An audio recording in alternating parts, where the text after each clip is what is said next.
Mr. Mark Selby, how are you, sir? I'm doing very well, Mr. Matthew Gordon. I am glad to hear it. Wow, it's kind of busy. Things are busy out there. And we're going to talk about a lot of company news on this conversation. Lots of company news. We're doubling up this week. But first, as always, we better start with the markets. What can you tell us? Yeah, no, it's been 2.5 weeks since we last talked, but as always, the nickel market's never dull.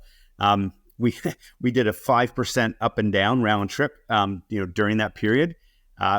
Prices broke all the way down to the $15,500 level, $7 a pound for the non-metric people. And then literally, within 48 hours on the basis of some news in terms of, Indonesian pricing being set by the Indonesian government, the price ripped back up 5%, back up to the almost $17,000 a ton. And now we're settling in either side of 16,500. I think you'll see another few little bumps down over the next few days. But, I think two things. One, we had flagged that Indonesian news coming at the end of the month. There was a tidbit of it. They haven't sort of talked about the whole piece of it yet. So that's still to come before year end. And then the other piece we talked about is a short covering rally. Again, the reason you saw that massive whip is that, that trade down went well down into the cost curve. And if you're, there was a massive short position in the nickel market right now in terms of the reported net short position. And so if your downside risk versus upside starts to really skew in one direction, you're always going to see a bunch of short covering. And that's what we saw. And so that's why it was such a face rip down and a face rip, back up again.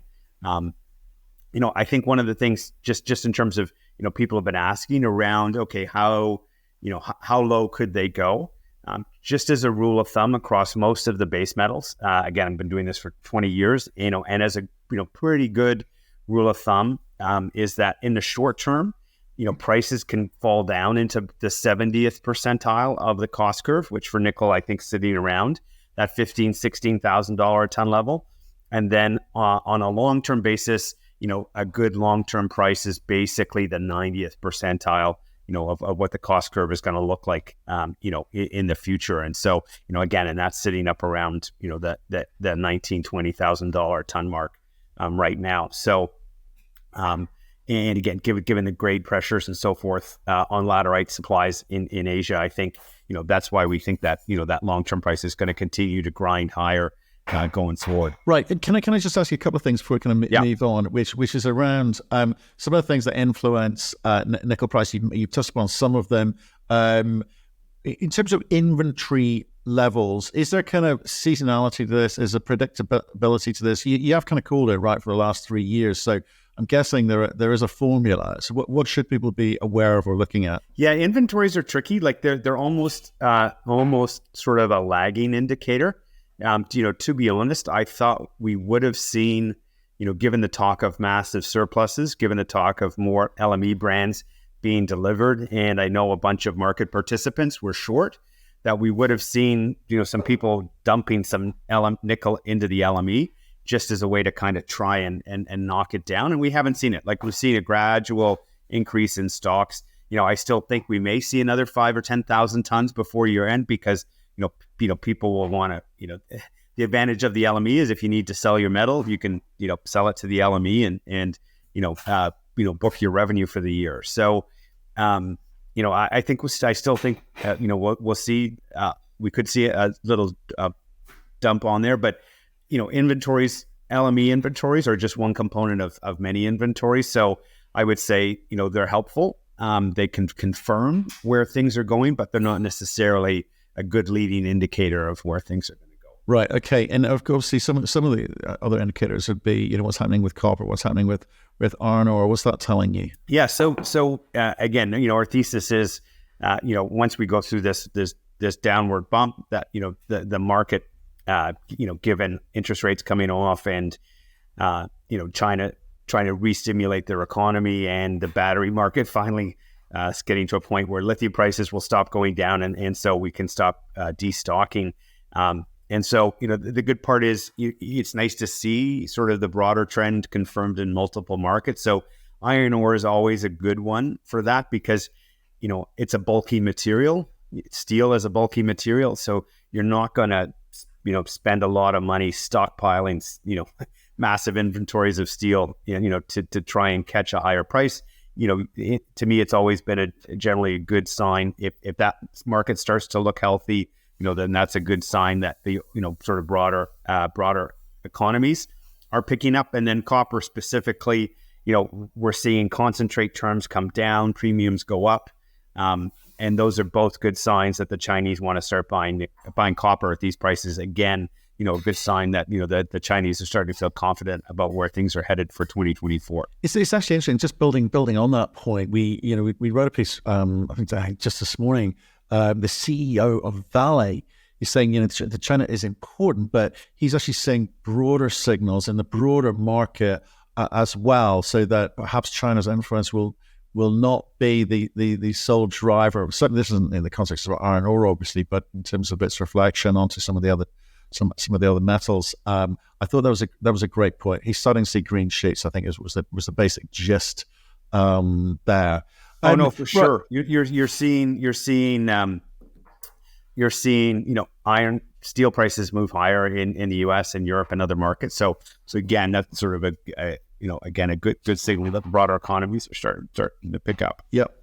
And I tell you what, before we quickly move on, is again, we saw a little note we've talked about on multiple occasions with regards to Indonesia's desire to kind of create the OPEC for nickel and NOPEC. What was it going to be called? What are they calling it? The OPEC of nickel. Yeah. OPEC of nickel. Right. I think I got that right. How's on eventually? And we're do you see some of the other sort of big nickel producers, Indonesia representing a big chunk of that? Do you see the other kind of nickel producing regions signing up to something like that? Would it be good for nickel, or is this really a case of, given China's influence and shadowing over the Indonesian production, do you think people will want to go their own way? No, I mean, I think, given the politics and so forth, it's pretty easy for me to see Indonesia and Philippines getting it together on this. They have a mutual interest, or in terms of China and sort of curbing the amount of Chinese influence that they would like to have in that part of the world.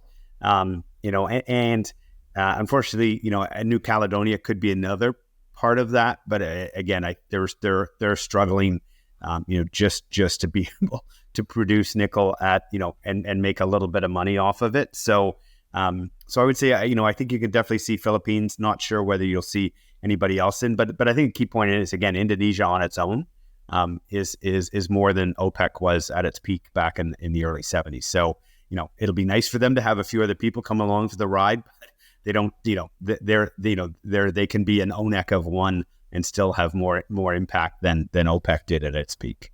Got it. ONEC. Good. Okay. Now the other thing I want to talk to you about is, entities of foreign concern. Can we talk about what that actually means? Yes. Yeah. So, that just sort of rolls off the tongue, doesn't it?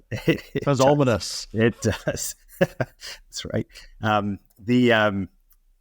So what that is that's part of the Inflation Reduction Act. There was a couple things that were sort of a TBD in the actual legislation. One of them was the foreign content rules, and the government clarified that about a year ago. But they had kind of left this one hanging out there. And what that means is again, there's a whole series of stuff. If you're interested, go through it in some detail. I'm not going to get into quite that much, but basically, if there are companies or entities that are in states that, are contrary to the interests of the United States, those companies' projects can't be controlled by, have more than 25% shareholder interest, from one of these entities of foreign concern. The big news there obviously is, and Benchmark Minerals put out a note on that, highlighting the fact that 82% of Indonesian supply is majority Chinese controlled. So they won't be lining up for IRA subsidies, and again it'll be more difficult for U.S. car companies, Western European car companies to be, they'll hold their nose and be using some nickel just because there's not a lot of new supply coming on in the 25, 26 period until, projects like ours come on later this decade.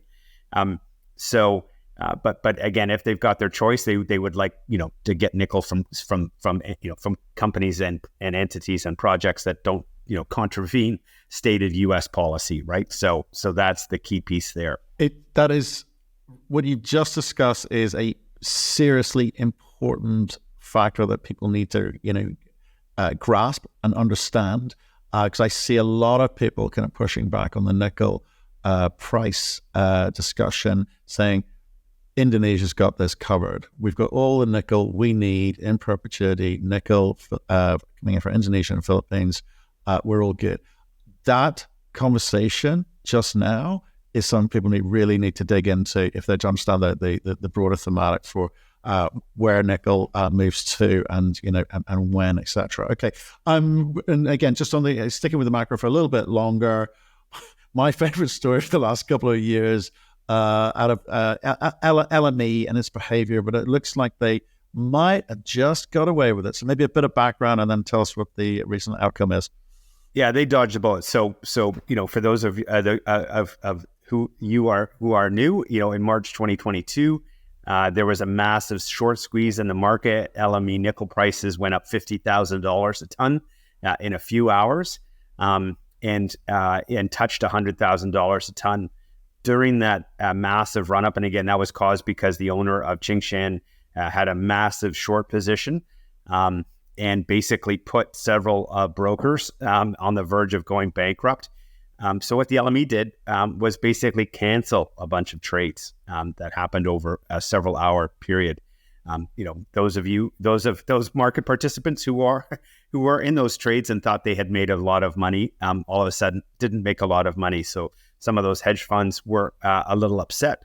They took the LME to court, and again, you'd think in a functioning, first world market that, once a trade is done and confirmed, that trade is done.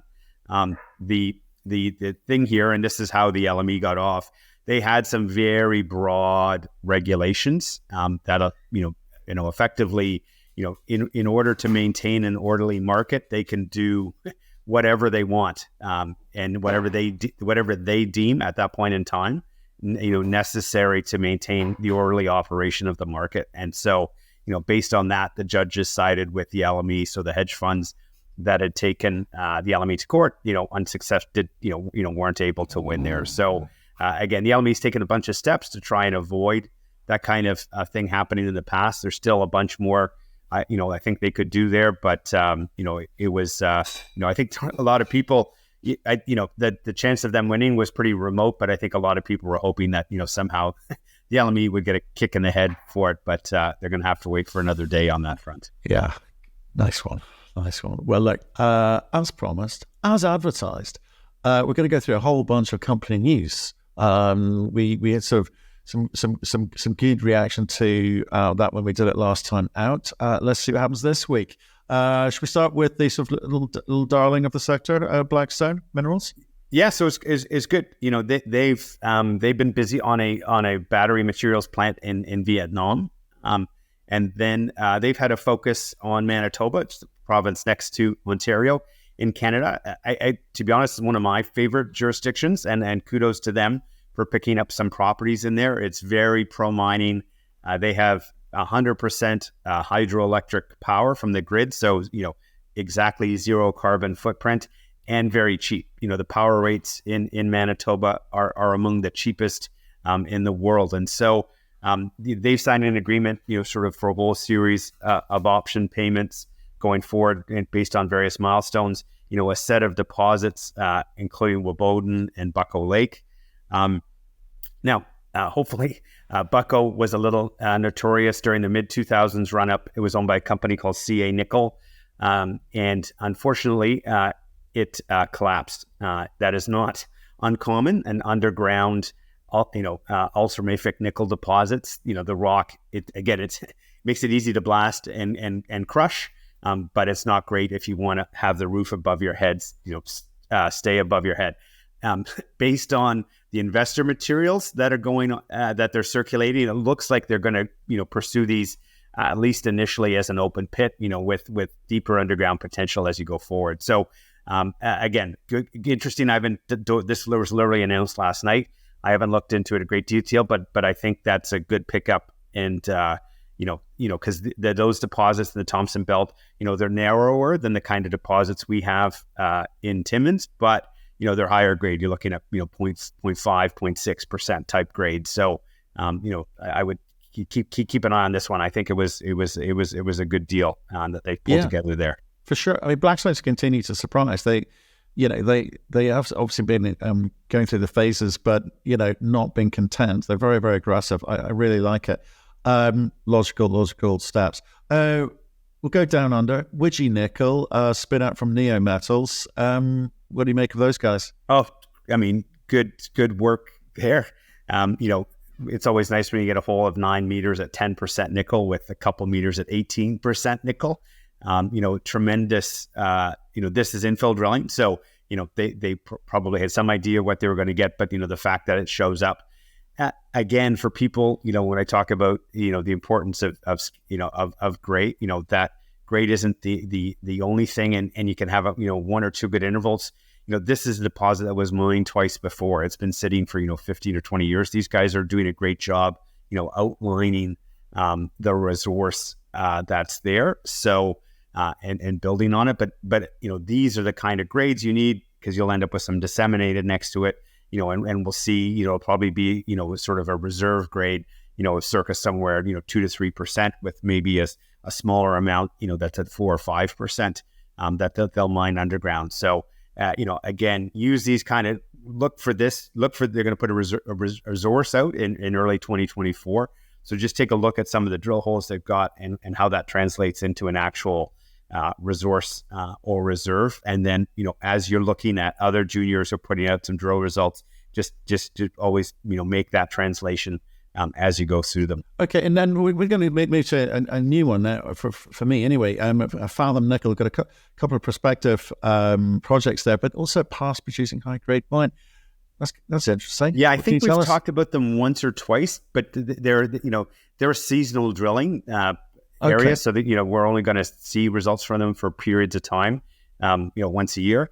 But yeah, this is it produced briefly in the 1950s, I think, but it's in Saskatchewan. Again, great jurisdiction, and they've been getting a lot of smoke. So they are getting some narrow, higher grade, couple percent, multi-percent nickel. Within some disseminated. So, this is a very underexplored area. So, just something to keep an eye on.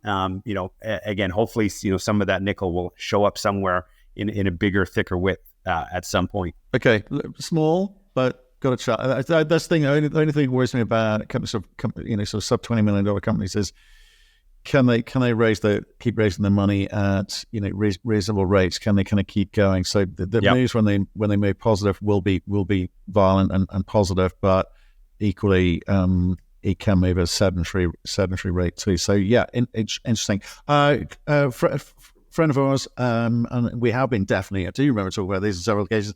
Centaurus, how are they getting on? Yeah, so they released a set of drill holes, sort of poking underneath the existing resource, just to show the continuity of mineralization, and again, that you're seeing decent intervals of 1% plus, at depth. They'll be mining open pit down towards those. So, but again, good to see. And, I think they're looking to get their total mineralization, up over that 1 million ton mark of contained nickel, which would be great to see. As well, some other good infill drill results we've seen. And well, actually, that's not infill. Sorry, that was extension. Is SBC Nickel? We've talked a little bit. And again, some nice. This is an open pittable deposit in Sudbury, and some good infill. So 1% width of nickel with a little bit of copper over 5 meters within a 50-meter interval, grading 0.6 nickel with some copper. So again, open pittable grades with 2 mills in Sudbury. Sitting relatively empty.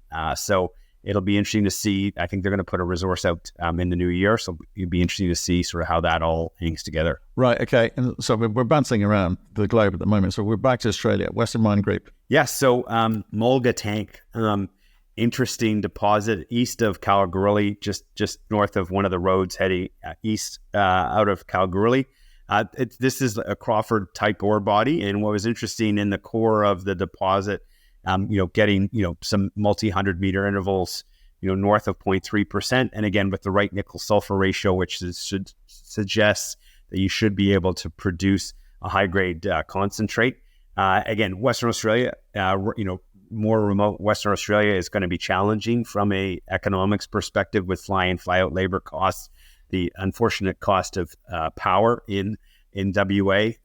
But again, one to keep an eye on. It's a pretty big structure that they're drilling, and the market cap right now is pretty modest. So I was pleasantly surprised to see this pop up on the radar.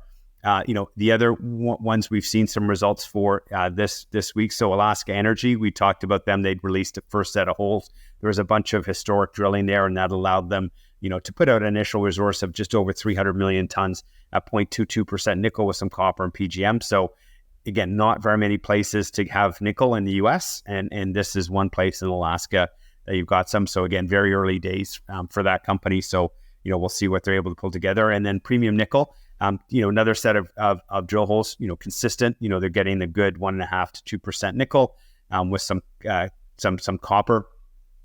They hinted, they showed some pictures of some, longer intervals of mineralization. The challenge there is it's massive sulfide, has a lot of pyrrhotite in the ore body, so it's always tough to visually understand exactly how much of the bright yellow is mineralization. But I'm assuming they'll be putting those results out here in the next few weeks, so something to keep an eye on. Okay, for sure. Just back on Alaska Energy Metals. With regards to a sort of low grade nickel project with copper and PGMs in there. It's a polymetallic deposit, effectively, right? What's the best way to kind of position that company as a polymetallic, or is that little understood, or do you need to kind of pick your metal and say that's what we are? What's going to work for them? Yeah, I think sometimes depending on the value that's there, it can be truly polymetallic. In this case, it's much more nickel dominant. So, we'll see. I would say it'll be nickel dominant. Now, again, sometimes in these deposits, you get zones of mineralization that might have more copper, might have more PGM. So I would say it's a TBD on that front. So, right. Okay. And then I think if we want to sort of bounce over to Panoramic Resources. So again, in terms of they're looking for a buyer for the Savannah mine. So how are they getting on? Yeah, it's tough. This was, and again, just, to underscore the kind of grades you're going to need to make money underground, right? Underground is 2 orders of magnitude more expensive than big open pit mines. And so, this is a past producer. It had a great run back in the 2000s. They made a new discovery just underground, just sort of a few hundred meters away from the initial deposit. 13 million ton resource at 1.5% nickel, 0.7 copper, and a decent cobalt grade. And so, almost about 2% nickel equivalent. And they couldn't make it work. They restarted, they've really struggled, and now they've just decided to sell the deposit off. So it's too bad. It's never good to see a nickel project struggle. It doesn't help the rest of us trying to get our projects going.